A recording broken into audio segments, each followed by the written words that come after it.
Yeah! What's good, YouTube? It's your boy, Only One KDB, and I'm back with another video. In today's video, we got 10 WWE wrestlers who had legit beef. Now, if you're new to the channel, make sure you smash that like button for your boy. I ain't do a wrestling video, I feel like, in forever. Shout out to WrestleMania. Let's get to the video, man. You did everything you could do against Sauter. Let's go, Matt. And it's Sauter Pan. Yeah, I Thanks for repaying yeah, me so I well. waited.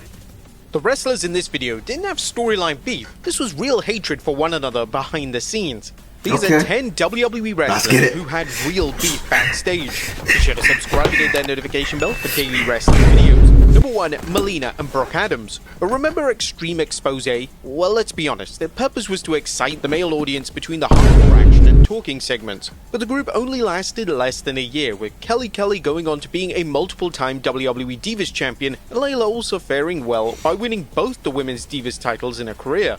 But Brooke Adams' WWE career was cut rather short, and there were rumors that Vince McMahon didn't see much value in her. But according to Brooke Adams, this is due to the one and only Melina. Adams started to slowly creep into a wrestling role, and she was in the Divas Halloween Battle Royal. Unfortunately, Brooke made the grave mistake of wearing furry black boots. The only other wrestler to wear furry black boots was the lovely Melina. The former WWE Women's Champion reportedly confronted Adams about the outfit and claimed it was quote-unquote gimmick infringement. Vince McMahon was— Let me get this straight. Y'all was fighting over furry boots? That's why y'all got into it? Gimmick infringement? Man, come on now. Furry boots? Is it that deep? I mean, Melina did started wearing them first, so I guess. to be upset with Adams about not being protective of Melina's gimmick and made the call to give Brooke the boot. Literally. Allegedly, Brooke Adams was not well liked backstage amongst the girls, so it sounded like an easy decision for Vince to make. But it's a shame that the former ECW star didn't get a chance to carve out a successful path like Layla and Kelly. Now, Adams actually did pretty well in TNA and became the TNA Knockouts champion on 3 separate occasions and turned out to be a very solid wrestler. It's disappointing that she'll never get to showcase that in front of a WWE audience. Number 2, Jake Roberts. Hold on, time out. Where's these clips? When was they doing this? Was I watching wrestling back then? This had to be like a 07, 06 or something. Disappointing that she'll never get to showcase that in front of a WWE. They was twerking on. What the fuck? Where was I at? It say WrestleMania 23 up there, so it had to be a little while ago. Number 2, Jake Roberts and the Macho Man.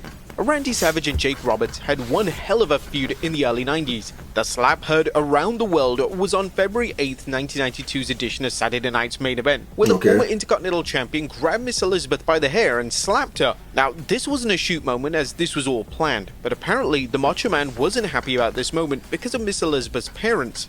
Randy had reportedly promised them that Elizabeth would never get physically involved during her wrestling career, but the Macho Man underestimated just how upset her parents would get. Jake himself discussed the aftermath of the controversial angle to Wrestling Inc. and the reason it was cut short. His in-laws were not smart to the business, so they took what I did to her very personal. You know, slapping her and all that crap. They became very angry with Randy and told him not to ever come back to their house again, that he wasn't welcomed. They were calling him a piece of shit and everything else. You let this girl be treated like that? How dare you let our little girl get treated like that? You said you'd always protect her, you scumbag. You know, they really went off on the guy. The incident got so bad for Macho Man that reportedly Miss Elizabeth's father pulled a gun on him and told him to never come back. Oh my! After the ban from Miss Elizabeth's home, the program had to be abruptly ended on TV in February 92. That's that Vince McMahon tax. Roberts and Savage continued to wrestle, and Roberts would even mention that Savage worked a more aggressive and violent style in an effort to get revenge on Roberts for slapping Elizabeth. Roberts himself wasn't happy about the feud being cut short, but he did understand that it was necessary due to Savage's personal situation. You got Vince McMahon ruining your relationship because I already know he wrote the script. It had to be him. You know what I'm saying? We already know Vince McMahon. He was writing all the scripts. You know, well, this WWF, was he controlling that shit too? I wouldn't be surprised. I don't know. I have no idea. Y'all would have to tell me. Happy about the feud being cut short, but he did understand that it was necessary due to Savage's personal situation. It should have been a much longer feud, but he had to get even with me and beat me because of what he was doing at home. Now, it's disappointing that Elizabeth's parents took this so personally that they robbed the world of a WrestleMania match between Savage and Roberts. But the 90s were a different time for professional wrestling, and kayfabe certainly wasn't dead during this period. Number 3, Hulk Hogan and Mick Foley.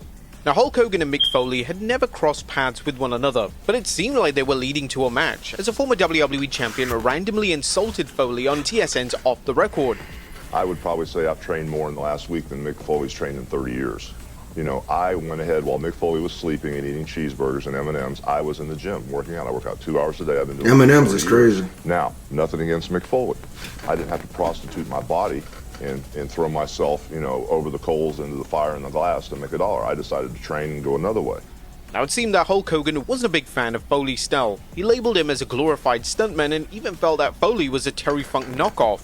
But Foley responded to Hogan's comments saying, "He's never wrestled me. I think if you ask guys like The Rock and guys like Stone Cold if I was in shape when I wrestled them, if you ask Shawn Michaels was I in shape when I put in 27 minutes with him in '96, I think they'd say I was in deceptively good shape. But for Hulk Hogan to say that, I think it's a lie, and I think it's kinda cruel." Foley continued on by saying that if he and Hogan had a match, then the Hulkster would have sounded like a whiny girl in a porno film because he wasn't a fan of physical contact. Foley said that he had to step away from the ring before What? Hogan because he put out and gave the people their money's worth during his career. Now, Hulk Hogan did eventually apologize for the comments. People judge people in their ignorance, and to say that you were a cheap Terry Funk knockoff is almost as insulting as ignorant as I was when I said that you were a glorified stuntman. The fact was, I was ignorant, and I didn't understand what you were doing at the time. And then as the years went by and I did understand what you're doing, I had just wished I got to work with you. And so I want to apologize for that. I don't know if I just had malice or I was being mean or jealous. I don't know, but I want to apologize because that was one of the worst things, and it's not true. And it was just me being stupid. I mean, really ignorant. You know, we think we're smart, but we're not. Sometimes you do stuff when you're kind of stupid and you regret them years later, and I never really had a chance to say that to him, so it made my day today to be able to see him. Now, well, at least Hogan owned up to his mistake here, and it would have been interesting to see a Hulk Hogan versus Mick Foley match. But sadly, that will never happen. Number 4, Batista and AJ Styles. Now, speaking of random call-outs, Batista took a dig at AJ Styles in an interview in 2005. The former WWE champion claimed that what Styles did in TNA was not wrestling, but Styles fired back saying, "I think it's funny that a guy who takes a bump and tears his back tells me that I don't know how to wrestle." This was a period when Batista was in WWE and Styles was in TNA. Batista was never on the independent scene, so this isn't a case where these two have wrestled each other before. Now, it's unknown why Batista would strangely target AJ Styles. All Batista knows is the WWE style, so it's likely that he wasn't a fan of the high-flying stuff that Styles had fans claiming that he was one of the best in the world. Now, he's never addressed the dig, but Styles did follow up on Batista's comments a year later during an IGN interview. I remember somebody said AJ Styles is this generation of Jeff Hardy. I wanted to block that nigga so bad. But why would you say such a thing? Jeff Hardy clears AJ Styles. Like, it's not even like Jeff Hardy was the original Daredevil. Like, AJ Styles was nice now, don't get it twisted. But like Jeff Hardy was just he was just different, bro. Speaking of Jeff Hardy, like, I want to see Jeff Hardy return to the WWE, bro. Like, I gotta see Jeff Hardy wrestle one more time. To Batista, I don't believe it until I've heard people say it, and I've heard through the grapevine that he didn't even say any of that stuff, so it's almost like it's us against the media. They want it to be hot between the two companies, and it is because that's our competition, but in the same line, I don't want to see anybody get hurt, even if they work for the competition. It gets crazy like that, but do I think WWE fears us? Absolutely, that's why they brought back ECW. They're afraid, and they should be. We're growing at a super fast rate, and that's something to be scared of. There's an interesting discussion to be had about whether WWE was ever afraid of TNA or not. Was that likely one of the reasons Batista tried to tear down one of their top talents? That's certainly a possibility, and Probably. Batista explains why he woke up and chose to criticize one of the best wrestlers in the world. Number 5, John Cena and Kenny Dykstra. I remember those awkward segments with Mickie James and John Cena flirting in 2007 and 2008? Well, it appears Mr. Hustle, Loyalty and Respect was dating Mickie James at the time. This sounds like a cute story, right? Well, you might be wrong, because Mickie James was actually engaged to Kenny Dykstra from the Spirit Squad. Reportedly, Dykstra found out about the affair when he caught Miss James searching online rumors about her and John Cena. Why she was searching for that is unknown, but Mickie broke down and confessed her affair. As you can imagine, Dykstra... She's a cheater, Dykes. No, she cheated on you. I know that had to hurt. You was in pain. You was screaming like how you screaming in this snapshot right here. I know that had to be painful. So John Cena, a home wrecker. That's crazy work, man. I find something new about my goat every day. Amazing. Crazy work. But let's continue. Broken, and once it became public knowledge, his career suffered greatly. There was once a point in time where Vince saw Kenny Dykstra as the future of WWE. In fact, the Spirit Squad was meant to help elevate Dykstra. But following the scandal, he was transferred from Raw to SmackDown. and the former WWE star believes that John Cena orchestrated the move through politicking. Dykstra's career continued on a downward spiral as he essentially became a jobber until his release on November 2008. Yeah, John Cena got too much pull. Twitter rant back in 2012. He exposed why he was shipped to SmackDown, and he exposed how Mickie James benefited from the John Cena relationship.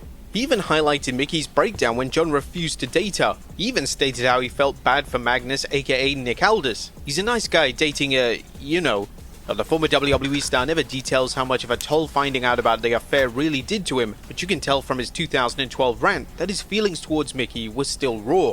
Dykstra did say that he doesn't hate John Cena, he has no problems exposing the two, as he has nothing to lose at this point in his career.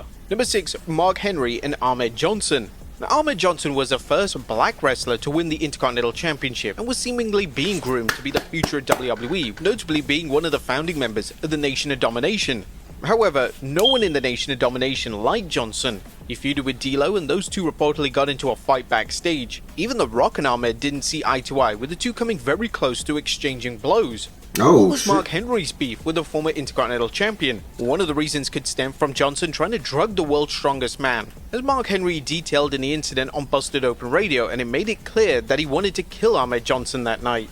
He was very unreliable, and his career proves who he was. And I didn't have to add anything to it, but, I told a story about him putting somas in my tea at a restaurant, because he wanted to stay in the town that we were in, and we were riding together, me, him, and Rikishi. He tried to, but I saw him in my drink. They didn't dissolve. And I threatened him to kill him. I went outside and said, come outside.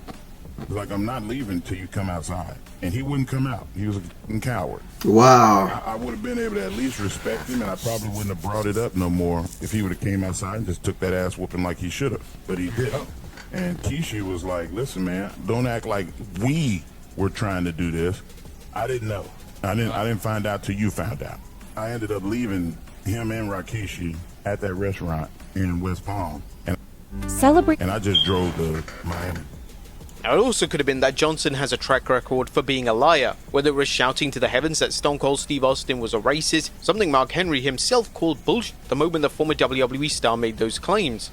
Or was it that Mark was jealous of the success he had in WWE? Now, it was clear that Ahmed Johnson had an ego that rubbed everyone the wrong way. However, Johnson doesn't see it that way. When questioned about his issues with Mark Henry, he believes that Henry is jealous that he became the first black Intercontinental Champion. I mean, he just started talking about this shit, man, once I left, Nobody did it when I was there. When I was there, they didn't say a word to me. Now, Ahmed Johnson, if you tried to drug this man, that's diabolical, man. Can you address that, please? Because we want to know, did you really try to drug him for real?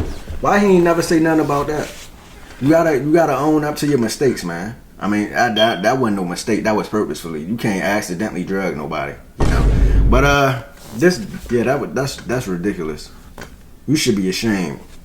You know that? I ain't gonna lie, Mark Henry low-key a D1 crash out. Y'all remember that time on SmackDown he was supposed to have a match and everybody was pranking him, like nobody came to the ring and he got upset and crashed out on everybody. Like he literally the pyro guy, he literally threw him to the next generation. Like it was ridiculous.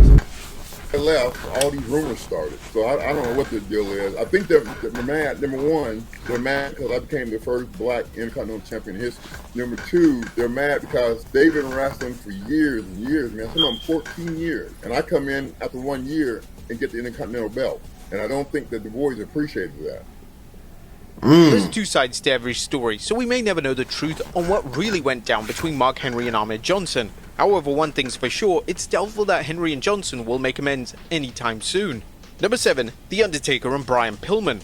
And not many people have bad things to say about The Undertaker, but when you've been in the business for more than 3 decades, you're bound to have a feud with enemies along the way. For Taker, one of these enemies happened to be Brian Pillman. The personal dislike between both men stemmed from their stint in WCW, before Taker was, well, The Undertaker. During this time, he was Mean Mark Calloway. In Brian's book, Crazy Like a Fox, the definitive chronicle of Brian Pillman 20 years later, the former WWE star revealed that he didn't like the WWE Hall of Famer. Apparently, these two had an argument after a match at Clash of Champions, and Pillman and Taker haven't seen eye to eye ever since. In The Undertaker's case, Pillman claims that The Undertaker was too happy about him walking into the WWE with a guaranteed contract that secured his future. Now, Pillman doesn't go into deep detail about the argument they had, though he did describe Taker as a phony or fake biker. And The Undertaker himself has never brought up Brian Pillman. Now, perhaps Taker will clear the air about Brian Pillman since he's speaking on the business more than ever during his podcast, but it wouldn't be a surprise if this was never mentioned again. Man, that was corny. What do you mean he's a fake biker? He's a phony. What? What do that even mean? Why is he bringing up his character that he's literally being asked to be played? That's just like me saying Undertaker is a fake dark guy that's act like he's scary. Like, that don't even make sense. Like, bro, he's literally asked to be played these characters, bro. You act like he making these characters up. Obviously, he's being asked to play these characters. So it make it. Never mind. It is what it is. Sabu and Test. Now, Test was another key figure in the Attitude Era that had notable stories against The Undertaker and Triple H, but it seemed that WWE gave up on him being a main event star in the early 2000s, so it wasn't a shock when he was released in 2004. However, when ECW relaunched in 2006, the former Intercontinental Champion was brought back as one of the main stars for the revived brand, and so was Sabu. Speaking to WSI, Sabu outright stated that he didn't like Test and explained that the former WWE star was a pain in the ass because of his backstage attitude and how stiff he was in the ring. I didn't like him. He thought he was the new ECW leader and he's gonna boss everybody around, but he tried bossing me around and I didn't like it.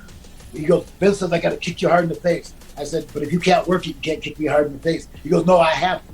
He kicked me hard in the face and I never let him again. When he was getting too stiff, he got taken down. Everybody who worked with him complained, and I'm not a complainer. When I complain, there's something wrong. The office, they thought he was going to be the leader of ECW, and he just ended up being another guy.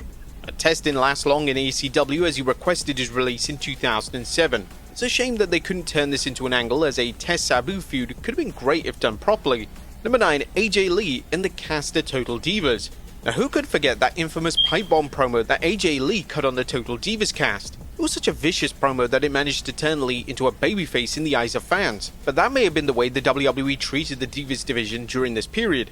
Lee was the antithesis of what these women represented, but WWE tried to mold the former Divas champion in what they wanted her to be. WWE desperately wanted AJ to be a cast member on Total Divas, but AJ had no interest in being part of the reality show. So once Vince caught wind of AJ's refusal, he handed her a live mic and told AJ to explain why she turned down the opportunity to be on the show. As you can recall, the former Divas champion certainly didn't hold back, with some of her more memorable lines being Lee calling out the Total Divas cast a bunch of cheap, interchangeable, expendable, useless women. Oh my goodness! Was clearly an attack on the Total Divas concept itself. Now, Vince was actually happy with AJ's pipe bomb promo, but the cast was so upset that Brie Bella reportedly confronted Lee about everything she said. Our fight didn't break out, but WWE scaled back on the Total Divas versus AJ story because the women were furious about Lee's scathing promo.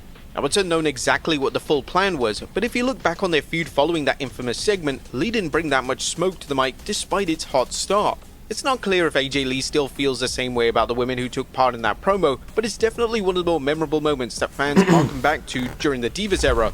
And number 10, Teddy Long and Ric Flair.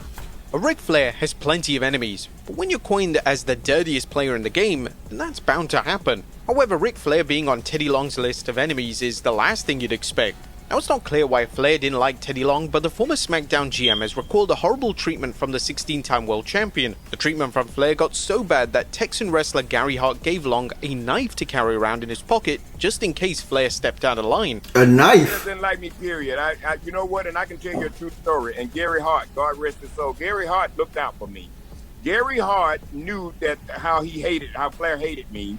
And Gary Hart made me a blade. This was my right hand to God. I have no reason to lie. He made a blade for me, and he. This had to be back in the 80s, because why are you making a blade? Just go get a knife from the store. That must be a long time ago. My bad. I'm sorry for pausing. I just had to say that. This was my right hand to God. Like, this not prison, gang. Like, you don't gotta make a. And he gave it to me. And he said to me, he said, if he keeps on bothering you, said you take this blade and you cut his goddamn throat. Those were the words out of his mouth from Gary Hart. Luckily for Flair, Long never had to use the knife in question, but Teddy has claimed that the Nature Boy was openly racist towards him, with Rick even using the N-word at some point. Flair and Long had heated arguments backstage, and it's reported that he hated the idea of Long being a manager. Flair himself has never addressed these rumors, but no one has ever shot down Teddy Long's claims either. But there you have it, folks. 10 wrestlers who had real... But yeah, man, that's going to do it. If y'all enjoyed that reaction video, make sure y'all like, share, and subscribe.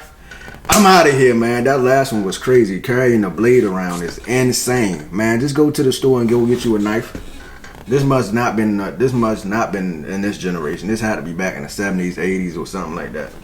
I don't know if they sold knives. He talking about he made me a blade like they in jail. You know, in jail you gotta make a blade. They'll probably whatever. But anyway, we about to get out of here. Make sure y'all smash that like button for your boy, and I'm out of here.